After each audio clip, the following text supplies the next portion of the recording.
E depois de ter feito tudo, imagine se lhe fosse dado a possibilidade de você realizar todos os seus sonhos, você visitar todos os lugares que deseja visitar, fazer aquelas viagens, comprar tudo aquilo que você quer comprar, participar de todos os prazeres que você quer participar, e você tivesse realizado tudo. E aí, como é que fica? Há um sentido, um significado, o que se reduz então a vida depois disto. A verdade é que a vida passa, faremos muitas coisas, outras não.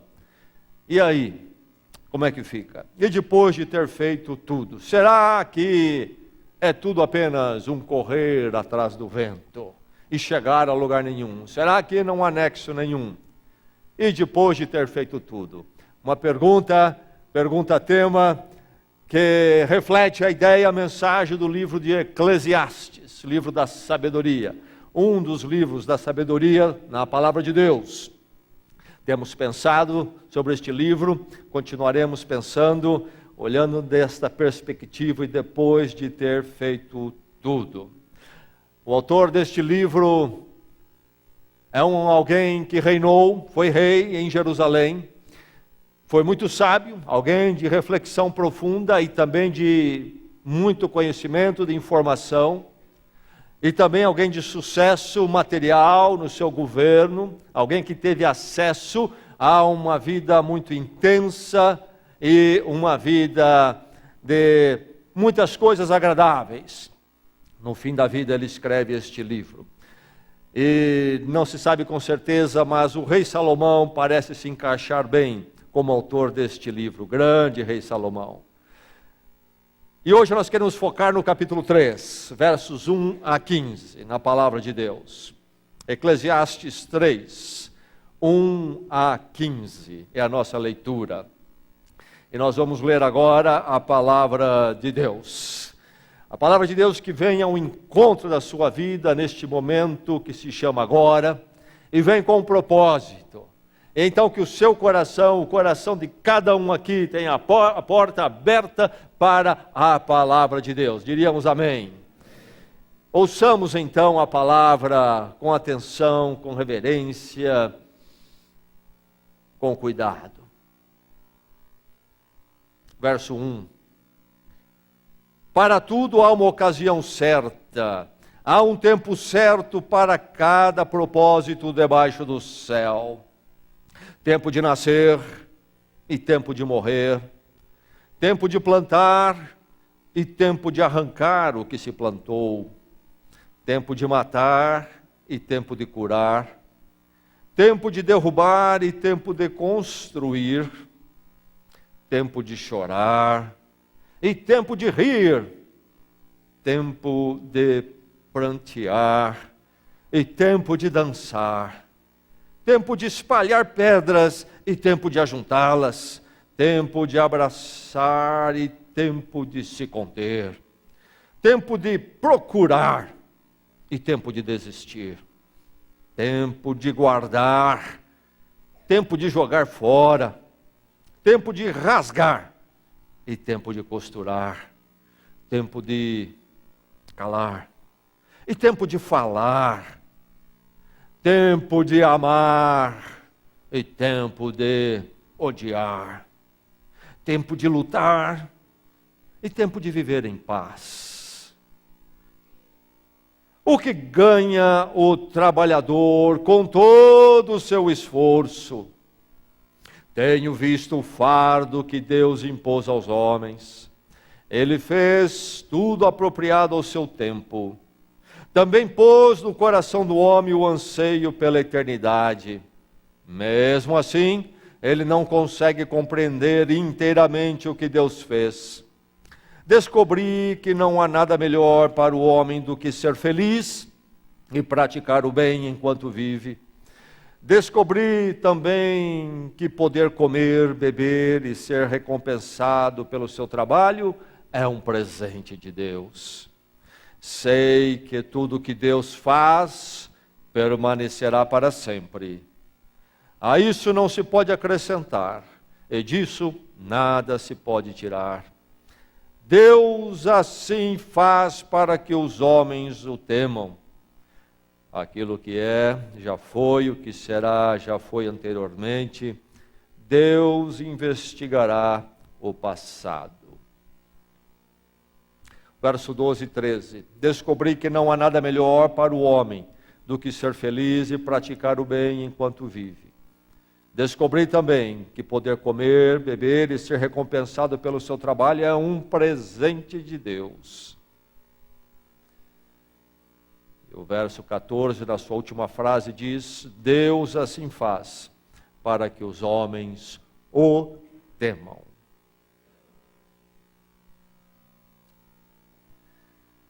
Eu aprecio a arte de pintar quadro, tinta, mas aviso vocês desde já que eu não tenho menor habilidade para isto. Tentei, e o máximo que saiu foi uma casinha fora de perspectiva. Por isso, sou um admirador daqueles que podem realmente pintar.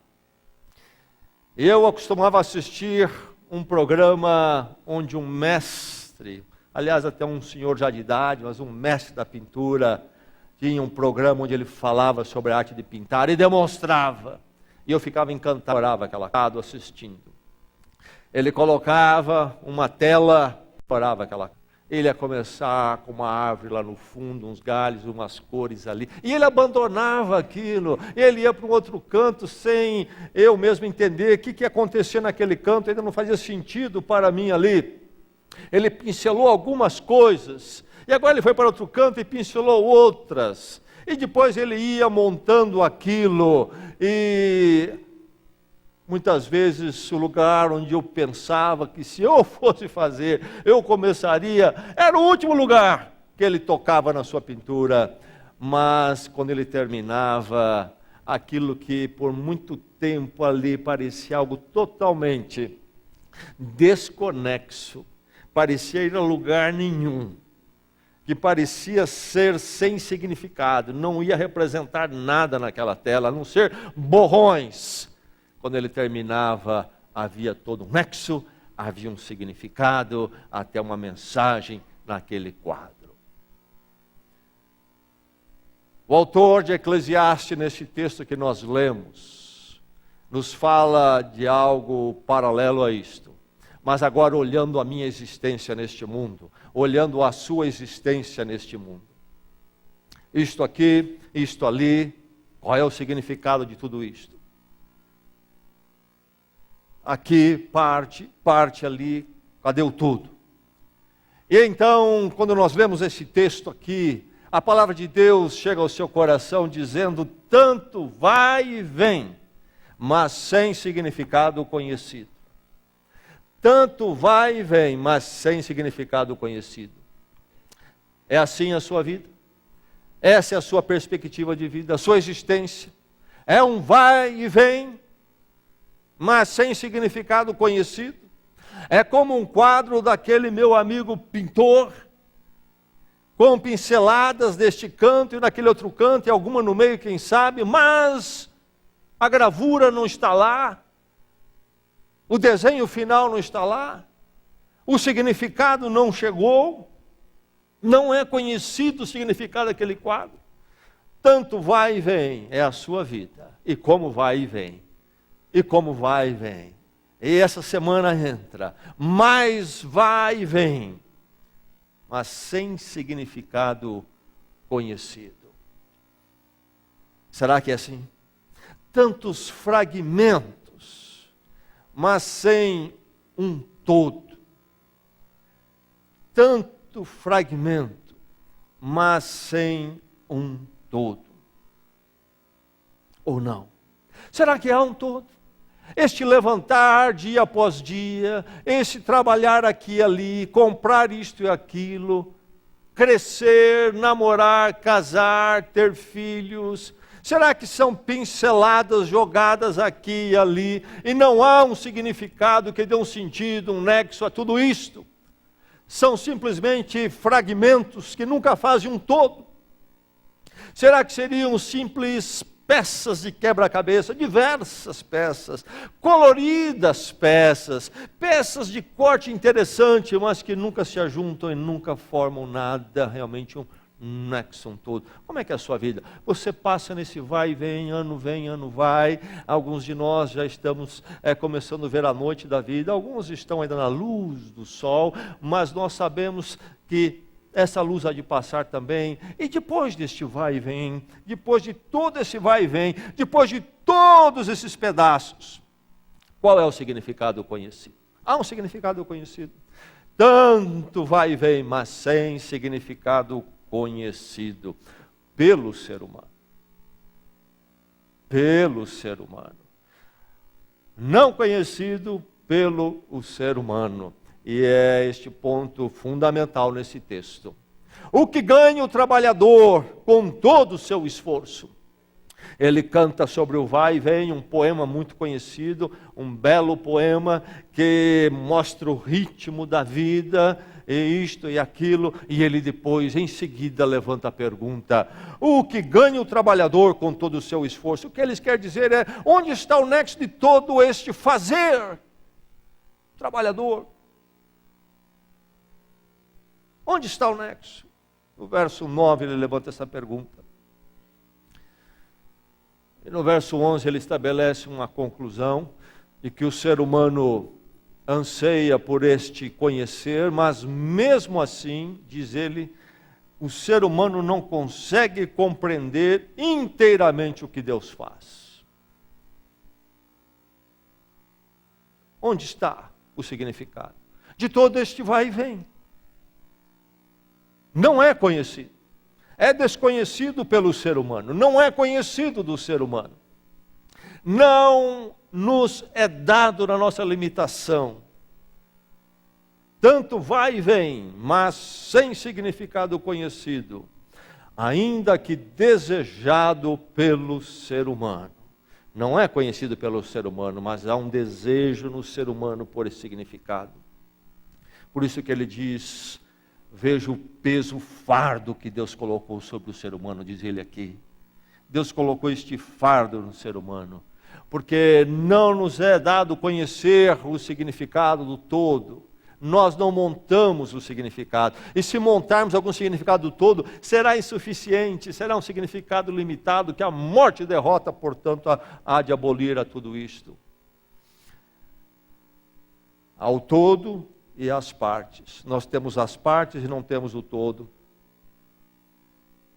Nós temos o fugaz, tanto vem e vai, fazemos e as coisas passam, os nossos atos são realizados e viram história, evaporam, fogem das nossas mãos. Fugaz, sem permanência. Partes sem o todo, fugaz sem permanência. O verso 11 diz o seguinte: também pôs no coração do homem o anseio pela eternidade. Mais à frente, nos versos que haveremos de ver nesse capítulo ainda, ele fala sobre a vida humana e a vida dos outros animais, e aparentemente ali ele iguala as coisas, é um igualar, sim. Por exemplo, nascemos e morremos como qualquer outro animal, mas nesses versos anteriores ele deixa bem a distinção. Deus pôs no coração do homem o anseio pela eternidade. Este anseio por aquele todo que permanece. Por isso um fardo. Vamos e voltamos. Vai e vem. Fazemos e desfazemos. E os primeiros versos, aquele poema canta muito bem a ginástica da vida. Partes, partes, partes e partes. Tudo fugaz, tudo partes. Mas lá dentro de nós, diferente dos outros animais, há algo que se chama eternidade. Há um anseio pelo nexo, aquilo que então dá um sentido eterno. Nós queremos olhar o todo e ver no todo algo que permanece, algo que fica, algo que faz então sentido do nosso correr, ir e vir. Tanto vai e vem, mas sem significado conhecido, ainda que esse significado seja desejado pelo ser humano. Então isto cria uma tensão em nós, não é verdade? Isso cria um desassossego e até uma angústia se formos pessoas de reflexão profunda. Se formos levianos, ficamos envolvidos no vai e vem, nós giramos e giramos e não pensamos por que girar e onde esse girar vai dar. Mas aqueles que refletem de forma mais profunda entram até numa angústia, porque tanto vai e vem, mas sem significado, ainda que seja intensamente desejado. Note que ele diz, pôs no coração do homem o desejo pela eternidade. Isto é, isto está no ser humano. Então os seres humanos debatem essa questão do significado da vida, inclusive se há Deus, se não há Deus. E alguns vão negar Deus, e agora até aqueles que negam o significado. Nós podemos caminhar por essa proposta intelectual, por aquela, mas o fato é que não vai embora a pergunta e o anseio da eternidade. Está em nós isto. O ser humano não pode jogar fora isto. Por mais que você queira dizer, eu vou tirar de mim esse conceito da eternidade, esse desejo por uma permanência, um todo que dê significado, eu vou arrancar isso, não vai fazer mais parte de mim. Você pode fazer o que quiser, não conseguirá arrancar. Você pode se confessar, por exemplo, num caso extremado, de ser um ateu radical. Mas diariamente você vai estar dentro de você brigando com isso, porque está em nós essa perspectiva, está em nós esta consciência. O seu cachorro não pensa assim, não sofre com isto. Não é verdade? Claro que hoje em dia muitos acham que sim, mas a verdade é que não. Ele não sofre com estas coisas. Quem sofre com essas coisas somos nós, uma criação especial de Deus, criada à imagem e semelhança de Deus. Deus pôs a eternidade em nosso coração. Entre nós, os animais, entre nós e o mundo. E no orgânico, há um abismo enorme, intransponível, porque em nós, Deus colocou o anseio pela eternidade. Temos consciência dela, projetamos isto, e enquanto não tivermos resposta para isso, podemos até negar, mas negar apenas nos trará mais dores. Precisamos da resposta. Ansiamos pela resposta. Tanto vai e vem, mas sem significado conhecido, ainda que desejado pelo ser humano. Tanto vai e vem, mas sem significado conhecido, exceto por Deus que conduz a história. Tanto vai e vem, e sem significado conhecido, exceto por Deus que conduz a história. O texto nos fala de Deus no domínio, fala de Deus na vigilância, fala de Deus na administração, fala de Deus na supervisão da história geral e da história da sua vida e da minha vida. O verso 15 diz, aquilo que é, já foi. E o que será, já foi anteriormente. Deus investigará o passado. Este verso, particularmente a última frase, dá muito trabalho para os tradutores. Este livro foi escrito na língua hebraica. E não é fácil captar a ideia e colocar em nossa língua o que está ali. Na versão que eu tenho em português, que eu li, diz, Deus investigará o passado. Literalmente, o texto diz, Deus persegue, acompanha o que tem acontecido. Esta ideia de que nessa dinâmica da vida, aquilo que é já foi, o que será foi anteriormente, este vai e vem, não obstante ser um vai e vem, Deus está acompanhando todas as coisas que estão se passando. Deus não está indiferente, não está ausente, não está distante, Deus não criou e foi embora, abandonou.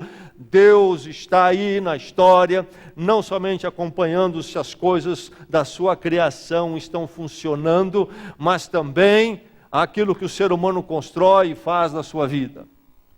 Então, tanto vai e vem, mas sem significado conhecido, exceto por Deus que conduz a história da humanidade e da vida de cada um aqui nesta noite. E aí então ele aponta para a fonte de estabilidade e permanência. Sim, nós não conhecemos o significado. Temos muitas partes em nossas mãos, em nossa história, mas não há um todo. Mas Deus tem o todo, Deus tem o significado, e a história está sendo acompanhada por Ele, diz o verso 15. E por isso, não obstante para nós tudo ser fugaz e instável, em Deus elas não são. Há estabilidade e permanência. O verso 14 diz: sei que tudo o que Deus faz permanece para sempre. O que Deus faz e o que Deus faz em nossas vidas, inclusive, e o que as nossas vidas fazem em Deus, então, permanece para sempre. Estabilidade e permanência. No meio deste vai e vem, no meio deste volume de partes aparentemente desconexas, no meio de tantas experiências fugazes, onde nada responde ao nosso anseio da eternidade, em Deus isto é encontrado. A resposta vem: sei que Deus faz o que Ele faz para sempre. E Deus acompanha tudo o que se passou. Tanto vai e vem, mas sem significado conhecido, exceto por Deus que conduz a história. O vai e vem está garantido e é ordenado porque Deus vigia com atenção, preocupação. Tanto vai e vem, mas sem significado conhecido pelo ser humano. Mas Deus conhece e Deus conduz a história. Algo que dá sentido para a nossa vida. Tanto vai e vem, mas sem significado conhecido. Então isto torna necessário o temor de Deus. Diz ele no verso 14: Deus assim faz para que os homens o temam. Qual é a grande verdade desse texto e a verdade das Escrituras Sagradas?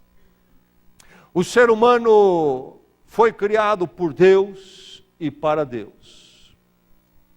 Enquanto o ser humano não viver com Deus e para Deus, ele fica como um peixe fora d'água. Ele se debate e chega a lugar nenhum. Nós fomos criados com o anseio pela eternidade, o nexo do todo, enquanto vivemos as partes. Temos o anseio, mas não temos o controle da eternidade, do todo, do nexo permanente. Só Deus tem isto.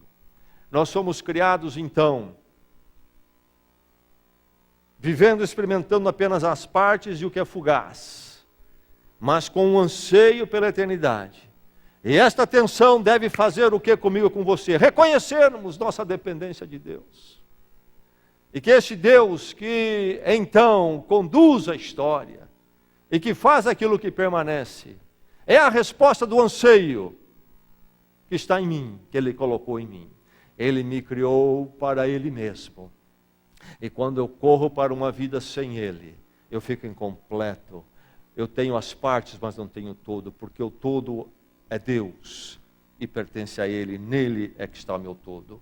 O verso aqui 14 então nos diz que a nossa limitação, junto com a nossa possibilidade de perceber, de ter a percepção da eternidade, da busca do significado do todo permanente, deve nos levar à reverência e à dependência. Deus assim faz para que os homens o temam. Mas o coração humano é teimoso, é rebelde, e o ser humano insiste em lutar com as suas partes, e achando que ele ainda haverá de encontrar a resposta que o seu espírito busca, o anseio que está lá dentro do significado eterno. Eu ainda chego àquela realização, que haverá ainda de entregar o nexo ao todo da minha existência. E o ser humano queima os seus anos atrás disto, e pensa que vai chegar ainda àquele objeto, àquela posição, àquela conquista, àquela fase de vida, quando tudo vai somar para um grande nexo debaixo do seu controle. correr e não chegar. Vi outro dia no shopping center o garotinho desobediente. Para tudo há uma ocasião certa. Há um tempo certo para cada propósito debaixo do céu. Começa o verso 1 dizendo. Deus não entrou ainda aqui no texto. É o princípio, é o primeiro verso. Mas de início, o autor já reconhece.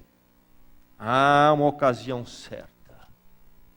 Há um tempo certo para cada propósito debaixo do céu. E aí então ele canta neste poema sobre o nascer, o morrer, plantar, arrancar, matar, curar, derrubar, construir, chorar, rir, prantear, dançar, ajuntar pedras, espalhar pedras, abraçar, se conter, procurar, desistir, guardar, jogar fora, rasgar, costurar, falar e calar, amar e odiar, lutar, viver em paz. E nessas figuras belas dos dramas da vida, ele estabelece, ilustra bem a nossa corrida nas experiências diversas da vida. São todas experiências aqui antitéticas, isto é, uma oposta à outra. Quando você faz uma delas, você não pode fazer a outra. E esta dinâmica da vida, que nós entendemos muito pouco, são partes. Mas tudo isso, diz ele, há uma ocasião certa. Pertence a Deus. Tudo isto, a nossa vida, as partes, pertence a Deus, além do controle humano. Esta é a verdade que ele está transmitindo aqui. Há algo além do nosso controle. Sim, nesse mistério da própria criação de Deus, nós fazemos isto ou aquilo. Mas a verdade é que sobre nossa autonomia há ainda uma soberania maior do que ela. E Deus está no controle. Deus tem designado ocasiões apropriadas para cada coisa.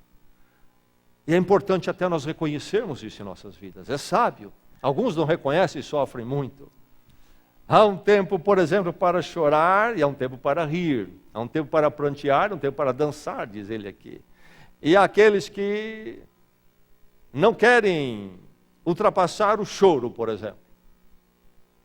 Ele diz, há um tempo para nascer, há um tempo para morrer. E alguns de nós, quando depara-se com a morte, o choque da morte, realmente é algo que nos traz muita tristeza, e deveria trazer-nos tristeza. Há um tempo para prantear, diz aqui. Mas não temos resolvido em nós que há um tempo para morrer, não somente para nascer. E nunca caminhamos para um acerto com Deus nisso. E por isso nunca passamos do prantear para o dançar. Nunca passamos do chorar para o rir. Mas quando nós entendemos que Deus tem as ocasiões apropriadas e coisas que fogem do nosso controle, nós tratamos com Deus, nós entregamos a Deus e nós vamos sendo curados e nós passamos do rir, do chorar para o rir, do prantear para dançar. Enfim, na dinâmica da vida, a cura vem em saber que Deus tem designado ocasiões apropriadas. Tanto vai e vem, mas sem significado conhecido. Porém, com Deus, tudo se torna adequado. O verso 11 diz, ele fez tudo apropriado ao seu tempo.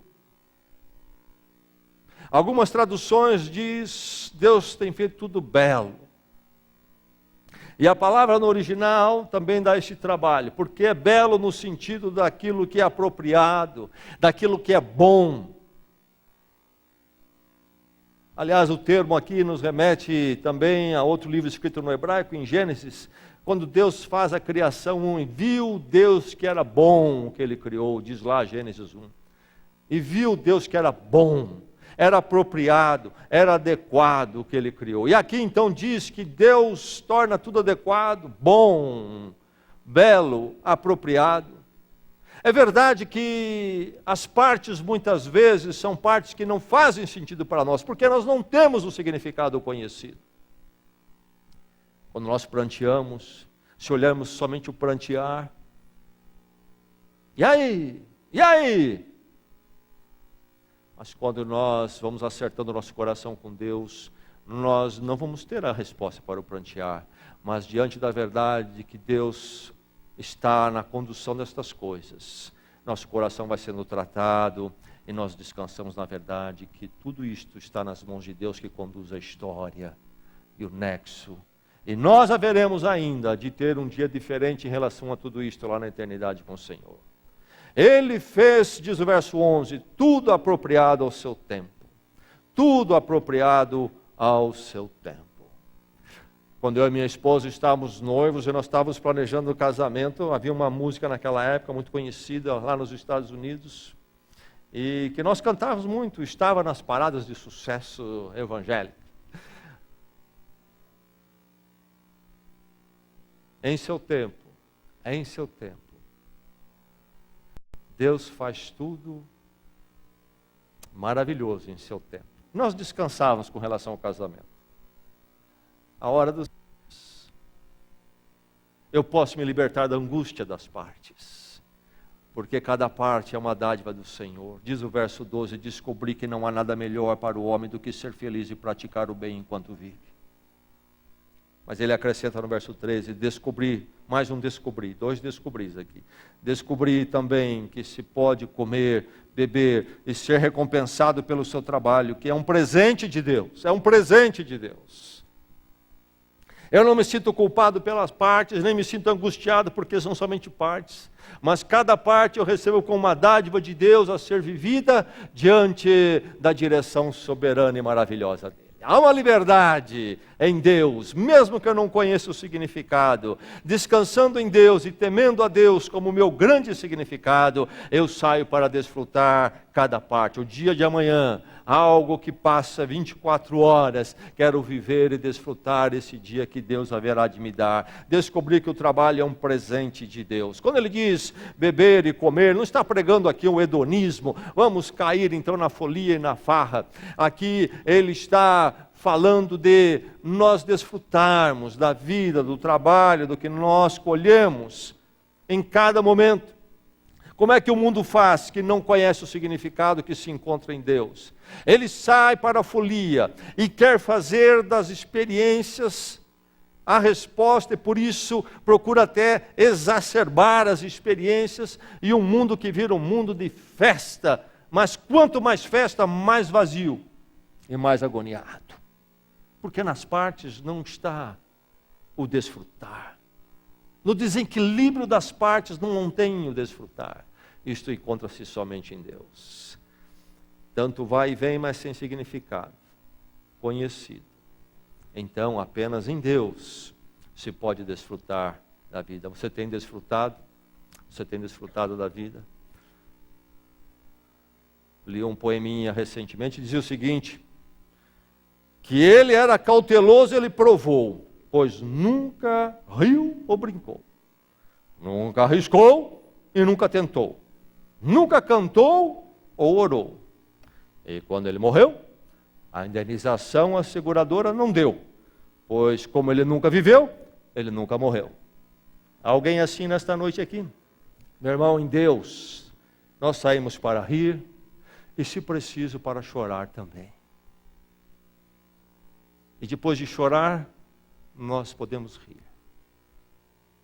A verdade é que sobre todas as partes está o meu Deus. E aquilo que Ele faz permanece para sempre. Ou é isto, ou não há resposta.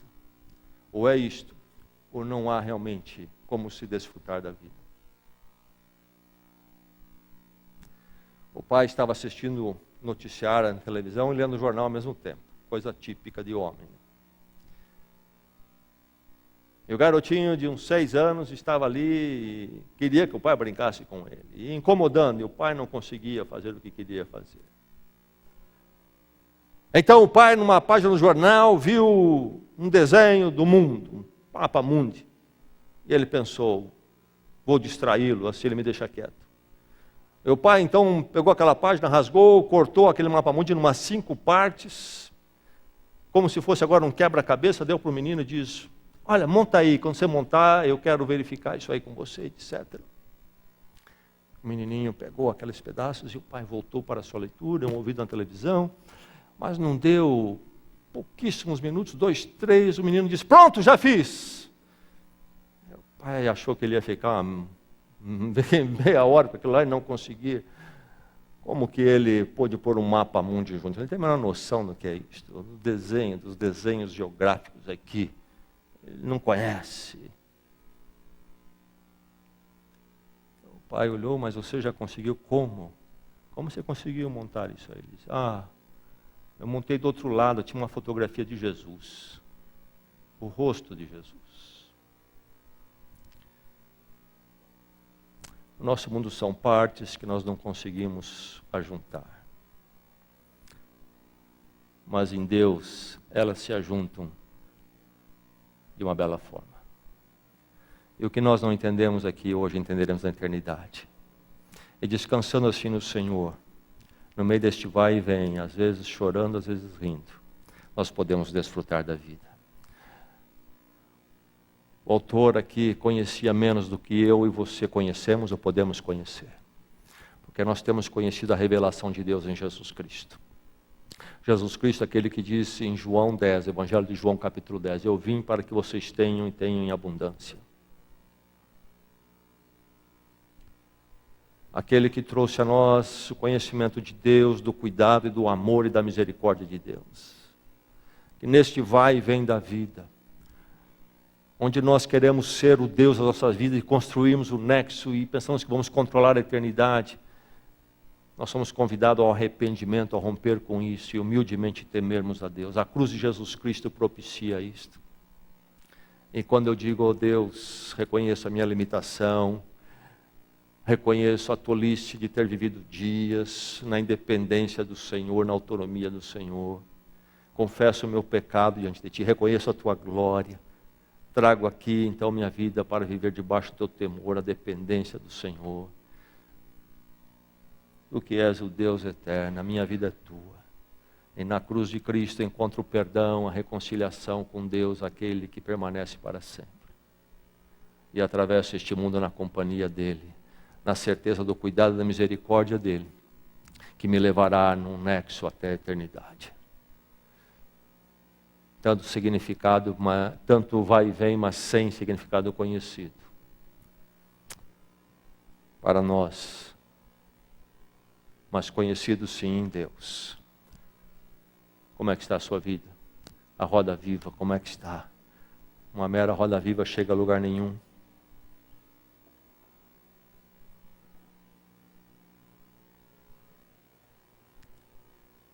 Nesta noite a sua vida encontra o significado no Senhor. Em Cristo Ele o recebe. Você terá uma razão para levantar cada manhã e sair para viver a vida. Vamos orar. Vamos aprender.